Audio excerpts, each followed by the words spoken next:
नमस्कार तथा सुप्रभात। काया कैरनमा तपाईंलाई साथी टेकमान साक्यसँगै दिपा तिमल सिन्हाको स्वागत छ। काया कैरन उज्यालो रेडियो नेटवर्कसँगै उज्यालो अनलाइन र मोबाइल एप्लिकेशनबाट एकसाथ प्रसारण भइरहेको छ। आज 2078 साल असार 18 गते शुक्रबार, असार कृष्ण पक्षको अष्टमी तिथि, सन् 2021 जुलाई 2 तारिख।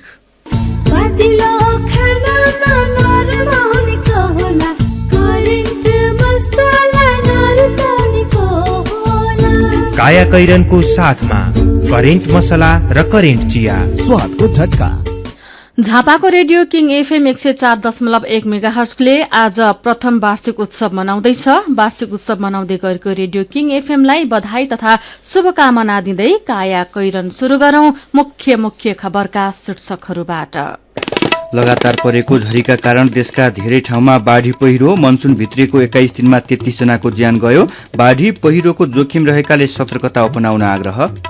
निषेधाज्ञाले खाद्य वस्तुको चक्रीय प्रणालीमा असर, म्याद नागेका अरबौं रूपियाँका सामान गोदाममै बिक्री गरे कार्यवाही गर्ने विभागको चेतावनी। विद्यालय भर्ना हुने उमेर समूहका पूर्व प्राथमिक तहका बाल बालिकाको सिकाइमा चुनौती, अनलाइन कक्षाको लागि प्राविधिक ज्ञानको कमीले अभिभावक झनै अलमलमा। मेरो छोरीको अनलाइन क्लास हुँदाखेरि कता के गर्ने कसो गर्ने त्योमा चाहिँ म आफै अलमल जस्तो पर्छु। बत्ती गएकोले त्यहाँ अझ चाहिँ नेट नहुने त्यो पनि समस्या भयो। थप सावधानी नअपनाए युरोपले फेरि कोरोनाको नयाँ लहरको सामना गर्नुपर्ने, जनस्वास्थ्यका मापदण्डमा ध्यान दिन WHO को आग्रह। र युरोकप फुटबलमा आजदेखि क्वार्टर फाइनलका खेल हुँदै रोजर फेडेरर विम्बल्डन टेनिसको तेस्रो चरणमा। कोरोनाको महामारी फैलिएको बेला घरमै बसी प्रयोग गरौँ डिजिटल ब्याङ्किङ सेवा। स्वस्थ रही आफू बचाऊ, अरूलाई नि बचाऊ। डिजिटल ब्याङ्किङ सजिलो छ, नेपाल ब्याङ्क नै रोजौं, नेपाल ब्याङ्क नै रोजौं। हजुर, कोरोना महामारीबाट आफू पनि बचौं, अरूलाई पनि बचाऊ। नेपाल ब्याङ्क लिमिटेड, नेपालको पहिलो ब्याङ्क। सुरक्षित र समृद्ध होस् जिन्दगीको सेरोफेरो। भोलिको लागि सोच्नु पर्ने कर्तव्य हो तिम्रो मेरो। ढुक्क हुन भोलिलाई बिमा गरौँ है, नेशनल लाइफ इन्सुरेन्समा बिमा गरौँ है। विगत 33 वर्षदेखि सञ्चालनरत नेपालकै पहिलो अग्रणी जीवन बीमा कम्पनी, नेपाल सरकारको पूर्ण स्वामित्व रहेको राष्ट्रिय वाणिज्य ब्याङ्क प्रवर्धक रहेको national life insurance company, Lazimpat, Kathmandu. संस्कार र संस्कृति के हो भन्ने त सबले बिर्सिसके आजकल। आफ्नो त यही यति कार्पेट नै हो, यो बाहेक को नै छ र मेरो आफ्नो। विगत 30 वर्षदेखि तपाईको जीवनलाई खुशी र रंगीन बनाउँदै आइरहेको नेपालकै पहिलो र उत्कृष्ट जर्मन प्रविधिबाट उत्पादित, वर्षौंसम्म टिक्ने उच्च गुणस्तरीय यति कार्पेट। सुन्दर इज सुन्दर, अलवेज सुन्दर। यति कार्पेट किन्दा पछाडि सुन्दरको लोगो हेर्न नभुल्नुहोला। यति कार्पेट हाम्रो संस्कृति। 4G LTE मोबाइल सेट सम्बन्धी नेपाल टेलिकमको सूचना। नेपाल टेलिकमले देशभर VoLTE सहितको अत्याधुनिक 4G LTE नेटवर्क विस्तार गरिरहेको हुनाले 4G बाट गुणस्तरीय इन्टरनेट तथा कल सुविधा प्राप्त गर्नका लागि नयाँ मोबाइल सेट खरिद गर्दा सेटले LTE ब्यान्ड 20 800 मेगाहर्ज र VoLTE सपोर्ट गर्ने यकिन गर्नुहुन अनुरोध गरिन्छ। नेपाल टेलिकम, राष्ट्रको सञ्चार। रकम आउँछ विदेशबाट आयामी गरौँ, छिटो र छरितो सुरक्षित पनि छ। हाम्रै गाउँ हाम्रै ठाउँ आयामी गरौँ, आयामी नै हो भरोसाको अर्को नाउँ। विदेशबाट पठाएको रकम आइएमईका नेपालभरि रहेका 35,000 भन्दा बढी काउन्टरहरू वा सिधै आफ्नो ब्याङ्क खातामा वा आफ्नो मोबाइलमा आइएमई पे वालेट डाउनलोड गरी प्राप्त गर्न सकिन्छ। नमस्कार मेयर साहब। नमस्कार म्याडम, नमस्कार। मेयर साहब, नगरपालिकामा विकास निर्माणका योजना त गजबै ल्याउनु भयो, तर के म्याडम, तपाईलाई चित्त बुझेन कि? विकास निर्माणको काम त राम्रै भइरहेको छ, तर नगरभित्र बाल श्रम प्रयोग गरेको गुनासो पनि सुनिन्छ नि। के कसरी अनुगमन गर्दै हुनुहुन्छ? हो म्याडम, हामीले पनि बालबालिकाहरूलाई श्रमयुक्त काममा लगाएको केही घटनाहरू भेटेका छौं। यसरी बालश्रम गराउनेहरूलाई सचेत गराउनुका साथै कानून बमोजिम कारबाही पनि गरिरहेका छौं। हो नि मेयर साहब, बालश्रम निवारणको लागि 18 वर्ष मुनिका बालबालिकाहरूलाई कुनै पनि श्रमयुक्त काममा लगाउनु हुँदैन र बालश्रम गराउनु कानून विपरीत हो। हो म्याडम, बालबालिकाहरूको उज्जवल भविष्यका लागि बालश्रम निवारण गर्नै पर्छ। बालश्रम निवारण गर्ने हामी सबैको जिम्मेवारी हो। बाल श्रम गराउनु सामाजिक अपराध हो। बालबालिकालाई श्रममा लगाउनु कानून बमोजिम दण्डनीय हुन्छ। बाल श्रम नगराउँ। श्रम, रोजगार तथा सामाजिक सुरक्षा मन्त्रालय। काया कैरनमा अब खबरको सिलसिला। लगातार परेको झरीका कारण देशका धेरै ठाउँमा बाढ़ी पहिरो आएको छ भने केही क्षेत्र डुबान परेको छ। मकवानपुरको पूर्वी राप्ती नदीमा पानीको सतह बढ्दै गएकाले चितवनको सौराहा आसपास र नदी क्षेत्रका स्थानीय बासिन्दालाई सतर्कता अपनाउन भनिएको छ। 2 दिनदेखि बागमती, गण्डकी, लुम्बिनी, प्रदेश 1 र प्रदेश 2 का धेरै ठाउँमा पानी परिरहेको छ। गैराती सबैभन्दा धेरै चितवन, मकवानपुर, विराटनगर लगायत क्षेत्रमा पानी परेको मौसमविद राजु प्रधानाङ्गले जानकारी दिनुभयो। उहाँका अनुसार भोलिसम्म नै मौसम यस्तै रहने अनुमान छ। नेपालमा मनसून शुरू भए यता 33 जनाको ज्यान गएको छ। गएको जेठ 28 गते मनसून भित्रिएको थियो। गृह मन्त्रालयले हिजो बेलुका अद्यावधि गरेको तथ्याङ्क अनुसार 21 दिनको अवधिमा बाढ़ी पहिरोमा परेर 33 जनाको ज्यान गएको हो। सबैभन्दा धेरै सिन्धुपाल्चोकमा 5 जनाको ज्यान गएको छ भने डोटीमा 4, रोल्पामा 3 तथा प्युठान, रौतहट, तनहु र चितवनमा 2-2 जनाको ज्यान गएको छ। त्यसैगरी बाजुरा, गोर्खा, पाल्पा, अर्घाखाँची, कास्की, काभ्रे, कालीकोट, सप्तरी, बजाङ, पाँचथर, रोल्पा, दाङ र सिन्धुलीमा 1-1 जनाको ज्यान गएको गृह मन्त्रालयले जनाएको छ।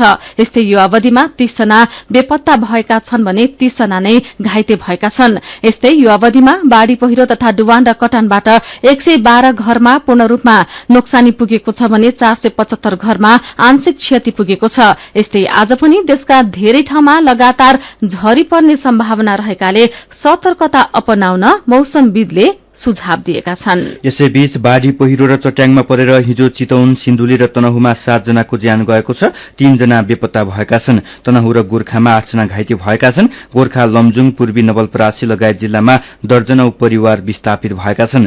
पहिरोका कारण नारायणगढ़ मुगलिन सड़क फेरि अवरुद्ध भएको छ। यस्तै सिन्धुपाल्चोकमा असार 1 मा आएको बाढ़ी पहिरोका कारण 494 घर परिवार जोखिममा परेका छन्। 293 घर परिवार विस्थापित भएका छन्। हिजोको प्रदेश सभा बैठकमा प्रदेशका आन्तरिक मामिला तथा कानून मन्त्री केशवराज पाण्डेले सार्वजनिक महत्वको विषयमा जानकारी दिँदै सिन्धुपाल्चोकमा आएको बाढ़ी तथा पहिरोले 5 पोखरी थाङपालका 65, हेलम्बुका 204 र मेलम्चीका 24 गरी 293 घर परिवार विस्थापित भएको जानकारी दिनुभयो। सर्वोच्च अदालतले काम चलाउ प्रधानमन्त्री केपी शर्मा ओलीले गरेको मन्त्री परिषद विस्तार बदर गरेपछि बाँकी 4 मन्त्री धपेडीमा परेका छन्। एक मन्त्रीको काँधमा 5 मन्त्रालयसम्मको जिम्मेवारी छ, जसका कारण नियमित काम समेत प्रभावित भइरहेको छ। सचिवहरू फाइल बोकेर मन्त्री खोज्दै हिँड्नु परेको छ। प्रधानमन्त्री ओलीले गएको 21 र 23 जेठमा मन्त्री परिषद विस्तार गर्दै 25 सदस्यीय बनाउनु भएको थियो। तर 10 असारमा सर्वोच्चले काम चलाउ प्रधानमन्त्रीले मन्त्री परिषद हेरफेर गर्न नसक्ने अन्तरिम आदेश दिँदै 20 मन्त्रीलाई पदमुक्त गरेको थियो। अहिले प्रधानमन्त्री ओली सहित 5 मन्त्रीले 21 मन्त्रालय हाँकिरहेका छन्। ओली स्वयंले रक्षा र परराष्ट्र मन्त्रालयको जिम्मेवारी पनि लिनुभएको छ। उप प्रधानमन्त्री विष्णु पौडेलको काँधमा अर्थसँगै गृह, ऊर्जा र उद्योग मन्त्रालय रहेको छ। शिक्षा मन्त्री कृष्ण गोपाल श्रेष्ठले स्वास्थ्य, वन, युवा तथा खेलकुद र श्रम मन्त्रालय हेरिरहनु भएको छ। त्यसैगरी वसन्त कुमार नेमुवाङले भौतिक पूर्वाधार, खानेपानी, संचार, शहरी विकास र कृषि मन्त्रालय र लीलानाथ श्रेष्ठले कानूनसँगै संघीय मामिला, भूमि व्यवस्था, पर्यटन र महिला, बालबालिका तथा ज्येष्ठ नागरिक मन्त्रालय पनि धानिरहनु भएको छ। सिंहदरबार 5 सदस्यीय मन्त्री परिषदको भरमा चल्न थालेपछि नियमित काम पनि प्रभावित बन्न थालेको एक सचिवले बताएका खबर आजको नयाँ पत्रिका दैनिकले छापेको छ। कोरोना संक्रमणको दोस्रो लहरले खाद्यवस्तु उत्पादन र बिक्री वितरणको चक्रीय प्रणाली चेन सिस्टममा असर पुर्याएको छ। कोरोना संक्रमण फैलन नदिन सरकारले विभिन्न जिल्लामा जारी गरेको निषेधाज्ञाका कारण अरबौं रुपियाँको म्याद नागेका सामान व्यवसायिकी गोदाम पसलमा थुप्रिएका छन्। निषेधाज्ञाका क्रममा चक्रीय प्रणाली ध्वस्त हुँदा उद्योग आयातकर्ता, वितरक, होलसेलदेखि खुद्रासम्म आइपुग्दा अरबौं रुपियाँको खाद्यान्न नष्ट भएको व्यवसायीहरूले दावी गरेका छन्। नेपाल वितरक संघका अनुसार देशमा वार्षिक झण्डै 36 अर्ब रुपियाँको खाद्य वस्तु आयात हुन्छ। स्वदेशी उद्योगले पनि उत्तिकै उत्पादन गर्छन्, तर निषेधाज्ञाले खपतको झण्डै 5-7% नष्ट भएको संघका निवर्तमान अध्यक्ष दुर्गाराज श्रेष्ठले बताउनुभयो। चेन अफ कमान्ड अन्तर्गत खुद्रा, होलसेल, आयातकर्तादेखि उद्योगसम्मै म्याद नाघेका सामान मौजदात छ। व्यवसायका अनुसार निषेधाज्ञाले क्याश फ्लो नहुँदा म्याद नागेका सामान उठाएर नयाँ दिन सक्ने अवस्था पनि छैन। पाइप लाइनमा जति खपत हुन्छ त्यसको 5% म्याद सकिएको छ। खुद्रा व्यापार संघका महासचिव अमूल काजी तुलाधरले पनि चकलेट, गुटपाक, पुष्टकारी बिस्कुट लगायत धेरै खाद्यवस्तुको म्याद सकिएको बताउनुभयो। धेरैजसो खाद्यवस्तुको म्याद 6 महिनादेखि 12 महिनासम्म हुन्छ। आयात गरेर बिक्री गर्नुपर्ने वस्तुहरू विभिन्न तह पार गर्दै खुद्रामा 4-5 महिनासम्ममा आइपुग्छ। केही खाद्यवस्तुको 1-2 महिनाको मात्रै म्याद हुन्छ। अधिकांश खुद्रा पसलमा म्याद नागेको सामान रहेकाले ती सामान साट्न पाउनुपर्ने व्यवसायीहरू बताउँछन्, तर करिब 60% व्यवसायीले सामान साट्न नपाएको अध्यक्ष तुलाधरको गुनासो छ। साना पसलले म्याद नागेका सामान अलगै राख्न पनि सक्दैनन्, त्यही भएर तत्काल साट्न माग गरेका छौं उहाँले भन्नुभयो, तर साट्नेमा कसैले ध्यान दिएको छैन। गएको वर्ष लकडाउनमा पनि अर्बौं रुपियाँ सामानको म्याद सकिएको सामान भेटिएको थियो। यस्तै म्याद नागेका सामान बिक्री गरे कारबाही गर्ने वाणिज्य विभागले चेतावनी दिएको छ। तपाई काया कैरन सुन्दै हुनुहुन्छ। काया कैरनमा रिपोर्टसँगै खबरको सिलसिला बाँकी नै छ, सुन्दै गर्नुहोला। कोभिडको असरका बेला विदेश जाने वा छुट्टीमा फर्केकाहरूले थाहा पाउनुपर्ने कुराहरू। छुट्टीमा नेपाल फर्किनु भएको छ भने आफू काम गर्ने देशको भिसाको म्याद बाँकी छ वा छैन हेरेर म्याद सकिएको छ भने भिसा नवीकरणको प्रक्रिया अगाडि बढाउनुहोस्। आफू काम गर्ने कम्पनीसँग सम्पर्कमा रहनुहोस्।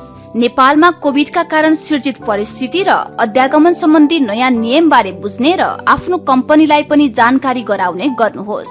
पहिलो पटक विदेश जाने सोच्दै हुनुहुन्छ वा प्रक्रियामा हुनुहुन्छ भने वैदेशिक रोजगारी सम्बन्धी कस्ता कस्ता मागहरू आएका छन् थाहा पाउन वैदेशिक रोजगार विभागको वेबसाइट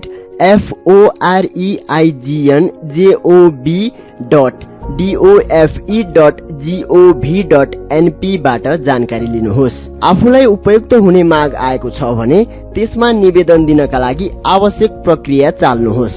समयमै वैदेशिक रोजगारका प्रक्रियाहरू जस्तै अभिमुखीकरण तालिम, स्वास्थ्य जाँच, बीमा र श्रम स्वीकृति सम्बन्धी कामहरू पूरा गर्नुहोस्। माथि उल्लेखित धेरै जसो सेवाहरू अनलाइन वा प्रदेशमा रहेका कार्यालयबाट लिन सकिन्छ। रोजगारीका लागि विदेश जाने सबैले अन्तर्राष्ट्रिय हवाई यात्रा कहिले खुल्छ त्यसको जानकारी लिनुहोस्। नेपाल र आफू जाने मुलुकको अध्यागमन सम्बन्धी नियमहरूको जानकारी लिएर आवश्यक पूर्व तयारी जस्तै कोभिड परीक्षण, क्वारेन्टाइन, भ्याक्सिन सम्बन्धी मापदण्डहरू पूरा गर्नुहोस्। सुरक्षित र मर्यादित वैदेशिक रोजगारका लागि वैदेशिक रोजगार बोर्डको सचिवालय, CMIR, ILO र उज्यालोको सहकार्य। वैदेशिक रोजगार न्याय सम्बन्धी जानकारी। वैदेशिक रोजगारमा जाने व्यक्ति ठगिएमा वा शोषणमा परेमा वैदेशिक रोजगार विभागमा वा आफ्नो जिल्लाको जिल्ला प्रशासन कार्यालयमा निवेदन दिनुपर्दछ। वैदेशिक रोजगार ठगी गर्ने व्यक्तिलाई 3 वर्षदेखि 7 वर्षसम्म कैद र 3 लाखदेखि 5 लाख रुपियाँसम्म जरिवाना सजाय हुन्छ। वैदेशिक रोजगारमा ठगिएको व्यक्तिले बुझाएको रकम र त्यसमा थप 50% हर्जना सहितको रकम पीडकबाट फिर्ता पाउँछन्। वैदेशिक रोजगार ठगीको विषयमा जहिले पनि उजुरी लाग्दछ। क्षतिपूर्तिसँग सम्बन्धित उजुरी 1 वर्षभित्रमा दिनुपर्दछ। वैदेशिक रोजगारमा जाँदा लाग्ने खर्च मेन पावरमा बुझाइ भरपाई लिएमा न्याय पाउन सजिलो हुन्छ। वैदेशिक रोजगारीको सिलसिलामा ठगिएमा वा उद्धार गर्नु परेमा वा बेचबिखनमा परेमा वा तलब नपाएका कारण कानूनी सल्लाह र निशुल्क कानूनी सहायता चाहिएमा पिपुल फोरमको फोन नम्बर 01 44 23 973 वा 47 87 226 मा सम्पर्क गर्न सकिनेछ। आइरेक्सको सहयोगमा मानव अधिकारका लागि जनमञ्च, पिपुल फोरम काठमाडौँ, नेपाल। पैसा डी पैसा डी पैसा डी पैसा डी पैसा डी पैसा पैसा तिर्न डी पैसा पैसा पाउन डी पैसा बिजुलीको बिल तिर्न टेलिफोनको शुल्क भर्न केवल मोबाइल रिचार्ज गर्न प्लेन फिल्मको टिकट किन्न एक कौलामै युटिलिटी भर्न। गुगल प्ले वा एप स्टोरबाट डी पैसा एप डाउनलोड गरेर आजै घरमै बसी सम्पूर्ण आर्थिक कारोबारहरू गर्नुहोस्। पैसा पैसा होइन डिजिटल पैसा।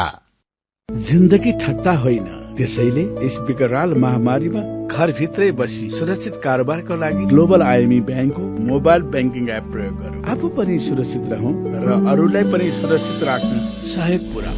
ग्लोबल आइएमई ब्याङ्क, सबैका लागि ब्याङ्क। एमबीबीएस प्रिपरेसनको लागि नेपाल तथा इन्डियाका 30औं वर्षदेखि एन्ट्रान्स तयारी कक्षामा पढाएका अनुभवी शिक्षकहरू भएको संस्थाको आफ्नै गुणस्तरीय पाठ्य पुस्तक, गुणस्तरीय रेफरेन्स बुक सहितको सुविधा सम्पन्न ई-लाइब्रेरी भएको, अनलाइनबाटै पढ्ने र एक्जाम दिने व्यवस्था भएको, आकर्षक स्कलरशिपको व्यवस्था भएको vibrant MBBS entrance preparation join गरी मेडिकल, प्यारामेडिकल, अप्लाइड साइन्समा आफ्नो करियर सुनिश्चित गर्नुहोस्। Vibrant MBBS entrance preparation centre, पुतली सडक, काठमाडौँ। फोन 9851 39282 98511 06298। थोरै बचत धेरै कायदा, बीमाका छन् फाइदै फाइदा। सरकारी स्वामित्व र बीमाको क्षेत्रमा विश्वसनीय नाम राष्ट्रिय बीमा संस्थान। जीवन बीमाका लागि आजै राष्ट्रिय बीमा संस्थान रामशाहपथ काठमाडौँ वा नजिकैको शाखामा सम्पर्क गरौं।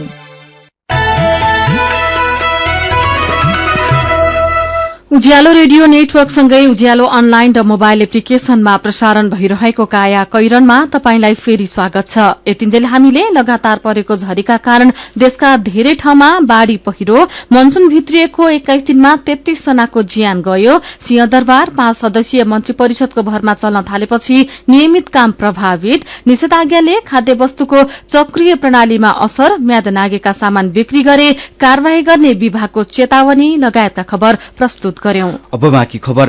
कोरोना महामारीका कारण यो वर्ष पनि बालबालिका घरमै बसेर पढ्न बाध्य भएका छन्। विद्यालयमा सिकाइने कुरा घरमै सिकाउनु पर्ने अवस्था छ। पाठ्यपुस्तक भएका र पोहोर पनि अनलाइन माध्यमबाट सिकाइको अभ्यास भइरहेका बालबालिकाले त जसो तसो पढेकै छन्, तर भर्खरै विद्यालय भर्ना हुने उमेर समूहका पूर्व प्राथमिक तहका बालबालिकाको सिकाइमा भने चुनौती थपिएको छ। जानुका दुवारीको रिपोर्ट। ललितपुर बागडोल बस्ने 4 वर्षकी सुमिना अर्याललाई बाआमाले नर्सरीमा भर्ना गरिदिएका छन्। नयाँ भर्ना भएसँगै अनलाइन माध्यमबाट पढ़ाई पनि शुरू भइसकेको छ। बिहान 9 बजेदेखि दिउँसो 12 बजेसम्म अनलाइन कक्षा चल्छ। झोला बोकेर ओल्लो र पल्लो कोठा गर्दै सुमिना स्कूल जान रहर गर्छिन्। अनलाइनबाट पढ्नै मान्दिनन्। स्कूल खुल्ने टुङ्गो नहुँदा र छोरीले अनलाइनमा पढ्न नमान्दा सुमिनाका बुबा शशि शेखर चिन्तित हुनुहुन्छ। त्यसमाथि अनलाइन कक्षाको लागि प्राविधिक ज्ञानको कमी र बेला बेला बत्ती जाने समस्या पनि उस्तै छ। मेरो छोरीको अनलाइन क्लास हुँदाखेरि कता के गर्ने कसो गर्ने त्योमा चाहिँ म आफै अलमल जस्तो पर्छु।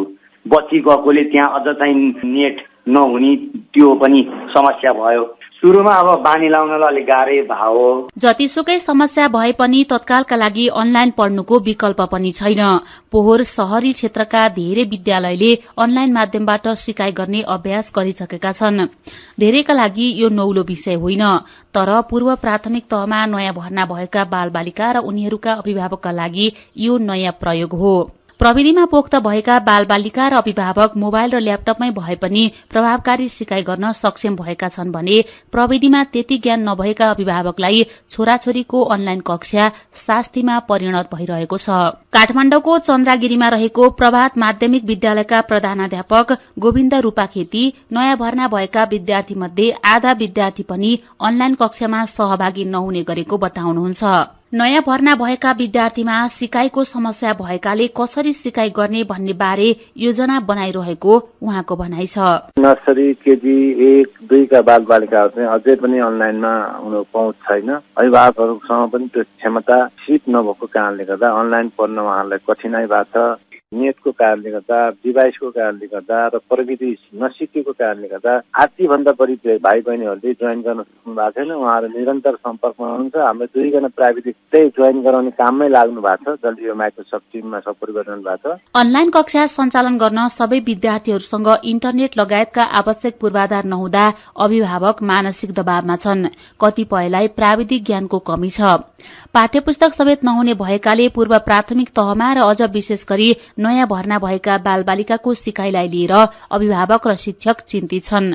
यस्तो अवस्थामा पूर्व प्राथमिक विद्यालय र विशेष गरी नयाँ भर्ना भएका बालबालिकाको लागि सरकारले के सोचिरहेको छ त? शिक्षा तथा मानव स्रोत विकास केन्द्रका महानिर्देशक वैकुण्ठ अर्याल। ठूलोले सानोलाई पढाउने, बाबुले छोरालाई पढाउने अथवा दिदीले भाइलाई, बहिनीले दाजुले बहिनीलाई पढाउने सक्ने मिल्ने गरी त्यस्तो अवधारणाको विकास गर्ने, जसलाई हामी होम स्कुलिङ, गृह विद्यालय भनौँ या घरमै विद्यालय भनौँ न, त्यो कन्सेप्टबाट अगाडि लैजाने गरी त्यसको अवधारणा पत्र हामीले अगाडि लिएर आएका छौँ।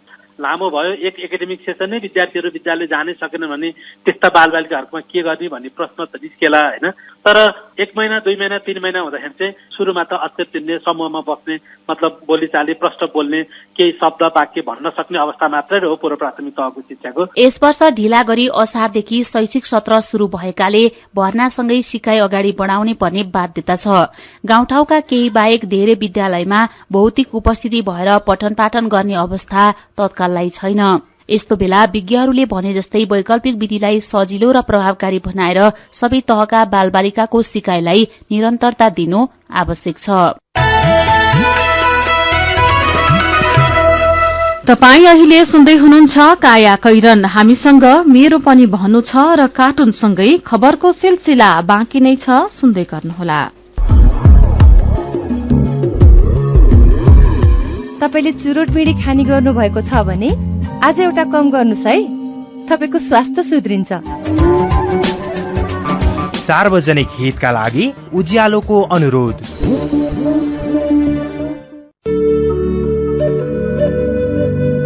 क्वालिटी र स्वादमा कुनै सम्झौता नगरी तपाईहरूको अर्डर अनुसारको फूड, ड्रिंक्स तथा बेकरीका आइटमहरू 24 घण्टा जुनसुकै समयमा काठमाडौँ उपत्यका भित्र हजुरहरूले चाहेको स्थानमा डेलिभरी गर्न हामी तयार बसेका छौं। लाटो कोसेरो, जो रातभर नसुती तपाईहरूको सेवामा हाजिर छ। www.latokosero.com। फोन 98 473 79 890 98 010 79 890।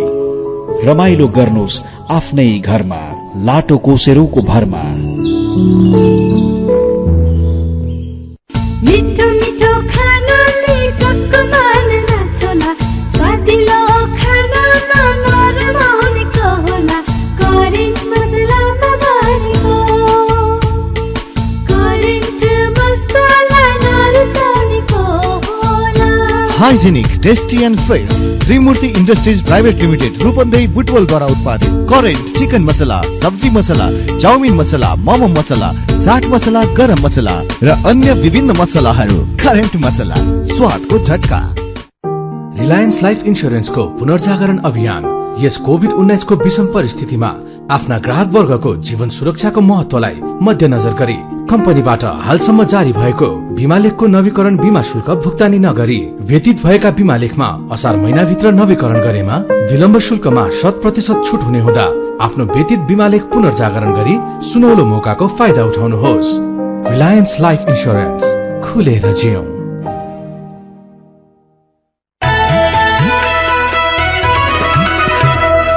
सीधा कुरा प्रष्ट विचार काठमाडौँमा 90 मेगाहर्ज उज्यालो रेडियो नेटवर्क मार्फत देशभरिका विभिन्न एफएम स्टेशन तथा उज्यालो अनलाइन र मोबाइल एप्लिकेशनमा प्रसारण भइरहेको काया कैरनमा तपाईंलाई फेरि स्वागत छ।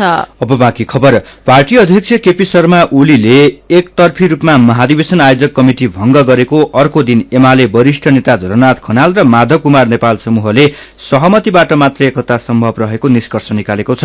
एकतर्फी कदमले नभई संवाद र सहमतिको प्रक्रियाबाट पार्टी एकता जोगाउन सकिने खनाल नेपाल समूहको ठहर छ। संस्थापन समूहले 10औं महाधिवेशन आयोजक कमिटी भंग गरेर केन्द्रीय कमिटिमा रूपान्तरण गरेपछिको विकसित परिस्थितिमाथि छलफल गर्न हिजो बसेको खनाल नेपाल समूहको स्थायी कमिटी सदस्यहरूको बैठकले ओलीको एकतर्फी कदमले निकास सम्भव नरहेको निष्कर्ष निकालेको हो। सबै नेताहरूको सुझावपछि नेपालले सबैको इच्छा पार्टी एकता नै भएकाले सहमतिमा जोड़ दिनुपर्ने निष्कर्ष सुनाएको स्थायी कमिटी सदस्य डाक्टर बेदुराम भूषालले बताउनुभयो। मेरो पनि भन्नु छ।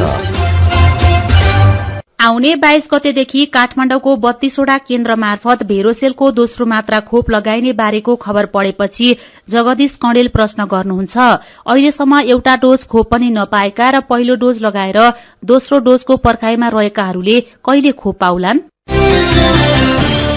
बंगलादेशबाट 45,000 मेट्रिक टन युरिया मल नेपाल आइपुगेको खबरमा पदम खप्तडी मगर लेख्नुहुन्छ, मल आएर राम्रो भयो, किसानले सस्तो र सहज रूपमा मल पाउन्। यही विषयको खबरमा कमनसिन पाखरिनको प्रतिक्रिया छ, मल आयो भनेर समाचारमा सुनिन्छ, तर चाहिएको बेला किसानले मल पाउँदैनन्, हाहाकार हुन्छ। अब चाहिँ मल पाइएन भनेर किसानले गुनासो गरेको खबर सुन्न नपरोस्। देशका विभिन्न ठाउँमा बाढ़ी, पहिरो र सड़क अवरुद्ध भएको बारे कल्पना खरेल भन्नुहुन्छ, हरेक वर्ष विपत्ति आउँछ, तर पूर्व तयारी खासै भएको पाइँदैन। त्यसैले जोखिम क्षेत्रका नागरिक आफै सतर्क बनाऊ। अनि एमालेको माधव झलनाथ पक्ष केन्द्रीय कमिटी बैठकमा नजाने भन्ने बारेको खबरमा शिवलाल थापा मगरको टिप्पणी छ, यो त अति नै भयो, छुट्टिन पनि नसक्ने, सँगै बस्न पनि नसक्ने। यसले त भविष्य उज्जवल होला जस्तो लाग्दैन, बरु एउटा किनारामा पुग्नु नै बेस होला। विचारका लागि तपाईलाई धन्यवाद। मेरो पनि भन्नु छ। मेरो पनि भन्नु छ प्रस्तुत गर्दै हुनुहुन्थ्यो साथी जानुका दुवारी काया कैरनमा। अब विदेशका खबर। युरोपमा कोरोना भाइरसको संक्रमण दर फेरि बढ़न थालेको छ। विश्व स्वास्थ्य संगठन WHO का क्षेत्रीय प्रमुख हेन्स क्युगेले युरोपमा डेल्टा भेरिएन्टको संक्रमण बढ़दो क्रममा रहेको र यो निकै आक्रामक रहेको भन्दै चिन्ता व्यक्त गर्नुभएको छ। यस्तै उहाँले दर्शकहरूको उपस्थितिमा विभिन्न ठाउँमा आयोजित युरोकपका कारण पनि कोरोना भाइरसको संक्रमण फेरि बढ़न थालेको बताउनु भएको छ। कोरोना संक्रमणको यस्तो समयमा पनि फुटबल प्रतियोगिता गरेर त्यहाँको सरकारले गैर जिम्मेवारीपूर्ण निर्णय गरेको भन्दै उहाँले जनस्वास्थ्यमा ध्यान नदिई आयोजकहरूले नाफाका लागि मात्रै खेल आयोजना गरेको आरोप लगाउनु भएको छ। यस्तै उहाँले सावधानी नपनाए युरोपले फेरि कोरोनाको नयाँ लहरको सामना गर्नुपर्ने चेतावनी दिनुभएको छ। अब खेल खबर। युरोकप फुटबलको क्वार्टर फाइनलका खेल आजदेखि हुँदैछ। आज पहिलो क्वार्टर फाइनलमा स्विजरल्याण्ड र स्पेनले खेल्दा दोस्रो खेलमा बेल्जियम र इटलीले प्रतिस्पर्धा गर्नेछन्। स्विजरल्याण्ड र स्पेनको खेल राति 9:15 बजे हुनेछ। पहिलो क्वार्टर फाइनलमा मैदान उत्रँदा दुवै टिमको नजर सेमी फाइनलमा पुग्नु हुनेछ। त्यसका लागि स्विजरल्याण्ड र स्पेन जित निकाल्न चाहन्छन्। बेल्जियम र इटालीको खेल भने राति 1:15 बजे हुनेछ। उपाधि दावेदार बेल्जियम र इटाली दुवै टिम जित निकाल्दै सेमी फाइनलमा पुग्ने दाउमा रहेका छन्। प्री क्वार्टर फाइनलमा बेल्जियमले पोर्चुगललाई 1-0 गोलले पराजित गरेको थियो। इटलीले क्वार्टर फाइनलमा प्रवेश गर्ने क्रममा अस्ट्रियालाई हराएको थियो। स्विस खेलाड़ी रोजर फेडेरर विम्बल्डन टेनिसको तेस्रो चरणमा प्रवेश गरेका छन्। फ्रान्सका रिचार्ड गास्क्वेटलाई पराजित गर्दै फेडेरर तेस्रो चरणमा पुगेका हुन्। अब फेडेररले इंग्ल्याण्डका क्यामरुन नोरीसँग खेलेछन्। 20 पटकको ग्रान्ड स्लाम विजेता फेडेररले पछिल्लो पटक सन् 2017 मा उपाधि जितेका थिए। अब केही खबर संक्षेपमा। नेपालमा कोरोना संक्रमितको संख्या केही घटे पनि लक्षण देखिएर पनि परीक्षण नगराई घरमै बस्नेको संख्या धेरै भएकाले जोखिम बढ़ेको स्वास्थ्य तथा जनसंख्या मन्त्रालयले जनाएको छ। सार्वजनिक निकायमा खरिद सम्बन्धी कार्य गर्ने कर्मचारीको योग्यता निर्धारण सम्बन्धी मापदण्ड स्वीकृत भएको छ। सार्वजनिक खरिद अनुगमन कार्यालयका अनुसार सचिव स्तरीय निर्णयबाट सार्वजनिक निकायमा खरिद सम्बन्धी कार्य गर्ने कर्मचारीको योग्यता निर्धारण सम्बन्धी मापदण्ड 2078 स्वीकृत भएको हो। बंगलादेशले नेपालमा उत्पादन भएको चिया र अलैचीमा भन्सार छूट नदिँदा नेपाली किसान मारमा परेका छन्। बंगलादेश निर्यात नहुँदा चिया र अलैचीको व्यापारमा भारतको एकाधिकार भएको खबर आजको नयाँ पत्रिका दैनिकले छापेको छ। काया कैरनमा अब पालो उखानको। एउटा जान्छ अर्को आउँछ, पाङ्ग्रा बराबर घुमिरहन्छ। उज्यालो रेडियो नेटवर्कबाट प्रसारण भइरहेको काया कैरन सक्नु अघि मुख्य खबर फेरि एकपटक। लगातार परेको झरीका कारण देशका धेरै ठाउँमा बाढ़ी पहिरो। मनसून भित्रिएको 21 दिनमा 33 जनाको ज्यान गयो। बाढ़ी पहिरोको जोखिम रहेकाले सतर्कता अपनाउन आग्रह। निषेध आज्ञाले खाद्य वस्तुको चक्रीय प्रणालीमा असर। म्याद नागेका अरबौं रुपैयाँ बराबरका सामान गोदाममै बिक्री गरे कार्यवाही गर्ने विभागको चेतावनी। विद्यालय भर्ना हुने उमेर समूहका पूर्व प्राथमिक तहका बालबालिकाको सिकाइमा चुनौती। अनलाइन कक्षाको लागि प्राविधिक ज्ञानको कमीले अभिभावक झनै समस्यामा। थप सावधानी नपनाए युरोपले फेरि कोरोनाको नयाँ लहरको सामना गर्नुपर्ने। जनस्वास्थ्यका मापदण्डमा ध्यान दिन WHO को आग्रह। र युरोकप फुटबलमा आजदेखि क्वार्टर फाइनलका खेल हुँदै रोजर फेडेरर विम्बल्डन टेनिसको तेस्रो चरणमा। अब कार्टुन। आज हामीले रवि मिश्रले बनाउनु भएको कार्टुन लिएका छौं। कार्टुनले मेरो गोरुको 12 टक्का भनेर अहिले जुधिरहेका एमालेका 2 नेतालाई व्यङ्ग्य गरेको छ। यहाँ एमाले अध्यक्ष केपी शर्मा ओली र नेता माधव कुमार नेपाल जस्ता देखिने व्यक्ति छन्। हात बाँधेर बसेका दुवैजना एक अर्कालाई मुन्टो बटारेर हेर्दैछन्। यतिकैमा नेपालले ओलीलाई एमाले मिलाउन निर्णायक कसरत भइरहेछ रे त भनेर सोधेका छन् अनि जवाफमा ओली जस्ता देखिने व्यक्ति भन्दैछन् कसरत अरे पेट घटाउने कि पाखुरा बढाउने। आजको काया कैरन सकिएको छ। काया कैरनबाट प्राविधिक साथी संघर्ष विष्टसँगै हामी टेकमान साकिया र दिपाती मल्सिना विदा माग्छौं। काया कैरन सुन्नुभएकोमा तपाईंलाई धन्यवाद। उज्यालो मोबाइल र अनलाइनमा प्रसारण भइरहेका रेडियो र अनलाइनका सामग्री भाइबरमा पनि उपलब्ध छन्। कोरोनाको संक्रमणबाट बच्न सकेसम्म घरभित्रै बसौं। काम विशेषले घर बाहिर निस्कनु परेमा मास्क लगाउन नबिर्सौं। नमस्कार।